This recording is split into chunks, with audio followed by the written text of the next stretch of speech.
Пред се треба да се зголеми и тој износ на така наречени капитални инвестиции, кои што сега се движат некаде околу 5%, а тие треба да бидат најмалку 7,5-8%. Доколку имаме вкупни инвестиции на ниво на држава кои што се движат околу 5 милиарди, од кои што најголемиот дел од тие инвестиции се од приватниот сектор, а во помал дел се од државата, овие државните инвестиции, пред се капиталните инвестиции во инфраструктурата треба да се зголема. Што подразбира инфраструктура? Инфраструктура подразбираат патишта, подразбираат железници, меѓутоа не само патишта и железници, туку неопходно е во делот на инфраструктурата да се земе предвид инвестирањето и во делот на енергетиката. Заради тоа што тие инвестиции во енергетиката, градењето на енергетски капацитети ја зголемуваат од една страна само одржливоста на една економија, од друга страна имаат поголема додадена вредност. Тие ќе значат и помал увоз на струја, ќе дадат можност за водење на опрени социјални развојни политики. Од тој аспект тука треба да се насочиме во таа сфера, па дури може тука да влезе во делот на инфраструктура и делот на телекомуникации. Значи развој на нови технологии, телекомуникации, тоа се областите во кои што ние треба да ги насочиме овие инвестиции.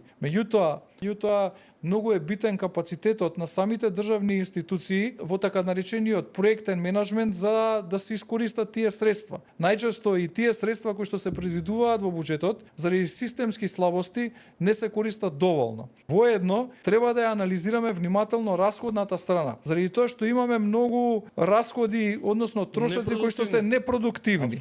Значи тука треба да имаме една политика која што ќе значи кратење на тие буџети, ревизија на јавната администрација,